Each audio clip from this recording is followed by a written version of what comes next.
జై తెలంగాణ. అందరికీ నమస్కారం. ఈ రాష్ట్రంలో కాంగ్రెస్ ప్రభుత్వం వచ్చినప్పటి నుండి ప్రతి సందర్భంలో పోయిన ప్రభుత్వం అప్పులు ఎట్లా చేసింది, రాష్ట్రాన్ని ఎట్లా దివాలా తీసిపించింది అనేటటువంటి అంశాల మీద మాట్లాడడం, అదేవిధంగా పదే పదే వేల కోట్ల రూపాయలు అప్పులు తీసుకొని రావడం, ఖజానా మీద భారాన్ని పెంచడం, కానీ తెచ్చినటువంటి అప్పుతోనే ఒక్కటి కూడా పనికొచ్చేటటువంటి పని చేయకపోవడం అన్నది మనం గత 16 నెలలుగా చూస్తున్నటువంటి సందర్భం. అంతేకాకుండా మన రాష్ట్రానికి సంబంధించినటువంటి గౌరవ ముఖ్యమంత్రి గారు నిన్నగాక మొన్న మాట్లాడినటువంటి మాటలు కూడా మనందరం కూడా చూసినాం. తెలంగాణ ఆత్మగౌరవాన్ని కించపరిచే విధంగా, నేను ఒక రాష్ట్ర ముఖ్యమంత్రిగా ఎక్కడికి పోతున్నా నన్ను చెప్పుల దొంగను చూసినట్టు చూస్తున్నారని అంత నీచమైనటువంటి మాటలు, నిజంగా అట్లాంటి మాటలు చెప్పాలంటే ఇబ్బంది అనిపించినా ఆయన నోటి నుండి అట్లాంటి మాటలు వినడం అన్నది తెలంగాణ ప్రజలకు అవమానం. అది సీఎం చైర్కి అన్నది పక్కన పెడితే మనది అన్ని రాష్ట్రాల్లాగా కాదు. మనం ఆత్మగౌరవంతో పోరాటం చేసి 60 ఏళ్ళు సాధించుకున్నటువంటి రాష్ట్రం. అటువంటి రాష్ట్రాన్ని ఎంత గౌరవప్రదంగా మనం కాపాడుకుంటే అంత బాగుంటుంది. కానీ తెలంగాణ ఆత్మగౌరవాన్ని కించపరిచే విధంగా ముఖ్యమంత్రి గారు మాట్లాడడం బాధాకరం. అయితే ముఖ్యమంత్రి గారి మాటలు వెనకాల ఆక్రోశము, బాధ వేరే ఉన్నది. ఏంది వేరేది? మొన్ననే మనం చూసినాం, 400 ఎకరాలు కంచగచ్చిబౌలి భూముల్ని కుదవబెట్టి 10,000 కోట్ల రూపాయలను అప్పుగా తీసుకొని రావడం జరిగింది. యావత్ ప్రపంచం ముందు తెలంగాణ పరువు తీసినటువంటి ఉదంతాన్ని కూడా చూసినాం. అక్కడ ఉన్నటువంటి నెమళ్లను, చెట్లను అన్నింటినీ నాశనం చేస్తే ప్రపంచవ్యాప్తంగా ఉన్న పర్యావరణవేత్తలందరూ కూడా బాధపడ్డ విషయం చూసినాం. మరి ఎందుకంత పట్టుదల? ఎందుకు ఆ భూములు అమ్మాలి? ఎందుకు 10,000 కోట్లు తెచ్చుకోవాలి అంటే ముఖ్యమంత్రి గారు కంప్లీట్గా ఆలోచన ఏంటంటే తెలంగాణ రాష్ట్రంలో టీఎస్ఐఐసిలో, ఇదివరకు టీఎస్ఐఐసి అన్నాను, ఇప్పుడు వాళ్ళు టీజీఐఐసి అంటున్నారు, ఇండస్ట్రియల్ ఇన్ఫ్రాస్ట్రక్చర్ డెవలప్మెంట్ కార్పొరేషన్లో 1,75,000 ఎకరాల పైచిలకు భూమి కేసీఆర్ గారు జమ చేసి పెట్టారు. కేవలం హైదరాబాద్లో కాదు, జిల్లాలలో ఉన్నటువంటి అన్ని కేంద్రాలలో కూడా ఫ్యూచర్లో ఇండస్ట్రియల్ ఎక్స్పాన్షన్ కోసం అని చెప్పి టీఎస్ఐఐసిని ఒక స్ట్రాంగ్ పవర్ఫుల్ ఎంటిటీగా తయారు చేసి పెట్టిండ్రు. ఇవాళ రేవంత్ రెడ్డి గారి కుట్ర ఏంటంటే ఆ భూములన్నింటినీ కూడా కుదవబెట్టాలి. కంచగచ్చిబౌలి శాంపుల్ మాత్రమే 1,75,000 ఎకరాల తెలంగాణ వ్యాప్తంగా ఉన్న భూముల్ని కుదవబెట్టడానికి ఒక మంచి కుట్రపూరితమైనటువంటి స్కెచ్ రేవంత్ రెడ్డి గారు తయారు చేసుకున్నారు. మరి తయారు చేసుకున్నారు, కానీ ఆ విషయాన్ని ప్రజల నుంచి దాచిపెట్టాలనేటటువంటి ప్రయత్నం చేస్తున్నారు. మీ అందరికి కూడా తెలుసు, నా దగ్గర నిర్దిష్టమైనటువంటి ఆధారాలు లేకపోతే నేను మాట్లాడను. ఇవాళ నా చేతిలో ప్రభుత్వం ఇచ్చినటువంటి జీవో నంబర్ 12 ఉన్నది. GO number 12. ఈ జీవో ఏప్రిల్ 11వ తారీఖున ఇచ్చిరు ఈ సంవత్సరంలో. కానీ ఇది మీకు ఎక్కడ ప్రభుత్వ వెబ్సైట్లో కనబడదు, ఇండస్ట్రియల్ ఇన్ఫ్రాస్ట్రక్చర్ కార్పొరేషన్ వెబ్సైట్లో కనబడదు, ఎక్కడ కూడా కనబడదు. ఎందుకు ఇంత రహస్యం? ఎందుకోసం దాచిపెట్టినరు? ఏమున్నది ఈ జీవోలా? ఇది చెప్పడానికే నేను ఇవాళ తెలంగాణ ప్రజల ముందుకు రావడం జరిగింది.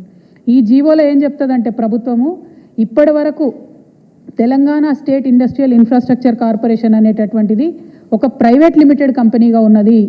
ఇప్పుడు దాన్ని రేవంత్ రెడ్డి గారి ప్రభుత్వం నిర్ణయం తీసుకొని పబ్లిక్ లిమిటెడ్ కంపెనీ కింద మార్చడం జరిగింది. మరి ఏం మార్పు వస్తుంది ప్రైవేట్ లిమిటెడ్ కంపెనీ నుంచి పబ్లిక్ లిమిటెడ్ కంపెనీ చేస్తే అంటే ఇంకా 1,000 కోట్లు ఎక్కువ రుణాలు తీసుకొచ్చేటటువంటి అవకాశం ఉంటుంది.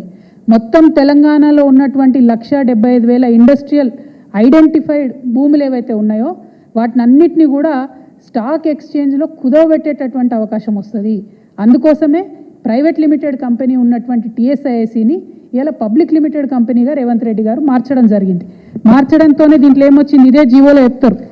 మార్చుతూ వాళ్ళు నిర్ణయం తీసుకుంటే ఏమొచ్చిందంటే the company got listed on 11/12/2024 at national stock exchange and the company status got change to high value debt listed entity.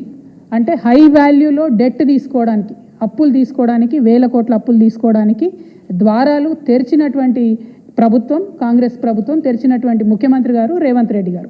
ఇవాళ నేను రేవంత్ రెడ్డి గారిని అడుగుతా ఉన్నా, మీరు ఒకవేళ ప్రైవేట్ లిమిటెడ్ కంపెనీ నుంచి పబ్లిక్ లిమిటెడ్ కంపెనీ చేస్తే పబ్లిక్ దగ్గర ఈ విషయం ఎందుకు దాచిపెట్టినరు? నెల రోజులైతే ఈ విషయాన్ని, ఈ జీవోను ఎందుకు మీరు వెబ్సైట్లో పెడతలేరు? ఎందుకు మీరు ఎక్కడ సమావేశాల్లో చెప్తలేరు? ఒకవేళ ఈ మార్పు చేయడానికి, private limited to public limited చేయడానికి మీరేమైనా నిపుణుల కమిటీ వేసిండ్రా? ఎందుకోసం తెలంగాణ భూములన్నీ తీసుకుపోయి స్టాక్ ఎక్స్చేంజ్లో కుదోబెడుతున్నారు? స్టాక్ ఎక్స్చేంజ్ మన చేతిలో ఉంటుందా? దానిలో ఒకసారి లాభాలు రావచ్చు, ఒకసారి నష్టాలు రావచ్చు. ఒకవేళ నష్టం వస్తే తెలంగాణలో మనం జమ చేసి పెట్టుకున్నటువంటి 1,75,000 ఎకరాలు వాటి భవితవ్యం ఏంటిది? మన పిల్లల భవిష్యత్ ఎట్లా? రేపు ఎవరైనా కొత్తగా పెట్టుబడులు పెడదామని వస్తే వాళ్ళకి ఏం భూములు ఇస్తాం, మనము ఎట్లా ఫెసిలిటీస్ క్రియేట్ చేస్తాము అంటే మీరు తెలంగాణ రాష్ట్ర భవిష్యత్తు మీద ఏమాత్రం ఆలోచన లేకుండా డైరెక్ట్గా పబ్లిక్ లిస్టెడ్ కంపెనీ చేసి దీన్ని స్టాక్ ఎక్స్చేంజ్లో లిస్ట్ చేయడం అన్నది చాలా దారుణం. ఈ విషయాన్ని ప్రజలకు చెప్పకపోవడం అన్నది మరింత దారుణం. నేను ఇవాళ ప్రశ్నిస్తూ ఉన్నాను, మీరు ఎందుకు ఈ మార్పు చేసిండ్రు? మార్పు చేసినట్టయితే ప్రజలకు ఎందుకు చెప్తలేరు? ఇంత రహస్యం ఏమున్నది ఈ జీవోలో అన్నది నేను అడుగుతూ ఉన్నాను. అదేవిధంగా రేవంత్ రెడ్డి గారు ఎప్పుడు మాట్లాడుతూ ఉంటారు, 8 లక్షల కోట్ల అప్పు చేసిరు కేసీఆర్ గారని. నిన్నగాక మొన్న సెంట్రల్ గవర్నమెంట్కి సంబంధించినటువంటి వ్యక్తులే చెప్పిండ్రు, ఈ రోజు కూడా రాష్ట్ర అప్పు 4,20,000 కోట్లు ఉందని చెప్పి సెంట్రల్ గవర్నమెంట్ నుంచి పార్లమెంట్లో ఇచ్చినటువంటి జవాబు ఆధారంగా చెప్పిండ్రు. కానీ ఈ 16 నెలల్లో రేవంత్ రెడ్డి గారు తీసుకొచ్చినటువంటి అప్పు 1,80,000 కోట్లు దాటిపోయింది. ఆ తర్వాత కొంచెం మేము స్టడీ చేసినాం, మరి 1,80,000 కోట్లు అప్పు తెచ్చిండు ముఖ్యమంత్రి గారు, ఈయన ఏం చేసిండు దీంతోనే అని.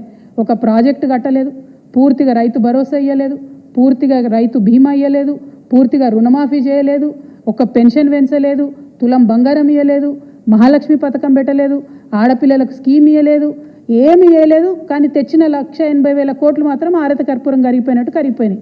లెక్కలు బాగా తీస్తే తెలిసింది ఏంటంటే కేవలం 80,000 కోట్లు మాత్రమే ఇదివరకు చేసినటువంటి అప్పులు చెల్లించడానికి ఈ ప్రభుత్వం ఉపయోగించింది. ఇంకా 1,00,000 కోట్లు ఎక్కడికి పోయినాయి? మరి ఆ జవాబు చెప్పాల్సినటువంటి అవసరం ప్రజలకు ఉంది. ఇవాళ నేను డెఫినెట్గా ఆధారాలతో ఆరోపణ చేస్తూ ఉన్నాను, 1,00,000 కోట్ల రూపాయలు రేవంత్ రెడ్డి గారు పెద్ద కాంట్రాక్టర్లకు పేమెంట్లు చేసిండ్రు. ఒక తట్టెడు మట్టి కూడా ఎత్తిపోయకుండా 1,00,000 కోట్ల రూపాయలను కాంట్రాక్టర్లకు పేమెంట్ చేసిరు. ఇక కాంగ్రెస్ సర్కార్ విషయం మీ అందరికీ తెలిసిందే, వాళ్ళు 20% సర్కార్ కమిషన్ కాబట్టి 20% కమిషన్ సర్కార్ కాబట్టి అందులో 20,000 కోట్లు డైరెక్ట్గా రేవంత్ రెడ్డి గారి సొంత ఖజానాకు పోయిందని ఇవాళ నేను ఆరోపణ చేస్తూ ఉన్నాను. ఇది తప్పైతే ప్రభుత్వం తరఫు నుండి శ్వేతపత్రం రిలీజ్ చేయండి. మీరు 1,00,000 కోట్లు ఏం చేసిండ్రో చెప్పండి. 80,000 కోట్లు మీరు డెట్ పే చేసినట్టు మొన్న బడ్జెట్లో ఇచ్చినటువంటి డాక్యుమెంట్స్ ద్వారా తెలిసింది. కానీ ఇంకా ఎందుకు అప్పు తెస్తున్నారు? తెస్తుంటే దానికి ప్రణాళిక ఎక్కడ ఉంది? ఏం ప్రాజెక్టు కట్టిండ్రు? ఇవాళ నేను కాదు, గ్రామాలలో ఉన్నటువంటి ప్రజలు బాధపడుతున్నారు. పల్లె ప్రగతి మొత్తం పడకేసింది. కనీసం మోరీలు క్లీన్ చేసేటటువంటి పరిస్థితి లేదు, ఈ జీతాలు ఇచ్చేటటువంటి పరిస్థితి లేదు. మరి ఎందుకు ఇన్ని వేల కోట్లు అప్పు తెస్తున్నారు? ఎందుకు రాష్ట్ర భవిష్యత్తును ఇబ్బంది పెట్టేటటువంటి పరిస్థితి క్రియేట్ చేస్తున్నారని నేను ముఖ్యమంత్రి గారిని డిమాండ్ చేస్తూ ఉన్నాను. ప్రభుత్వం ఖచ్చితంగా శ్వేతపత్రం ఇవ్వాలని కూడా డిమాండ్ చేస్తూ, మరి తెలంగాణ రాష్ట్ర గౌరవాన్ని ఒక పక్క తాకట్టు పెడుతున్నారు, అవమానపరుస్తున్నారు. ఇంకొక పక్క తెలంగాణ బిడ్డల భవిష్యత్తును కూడా నేషనల్ స్టాక్ ఎక్స్చేంజ్లో మీరు తాకట్టు పెడుతున్నారు. దీన్ని మేము తీవ్రంగా ఖండిస్తున్నాం.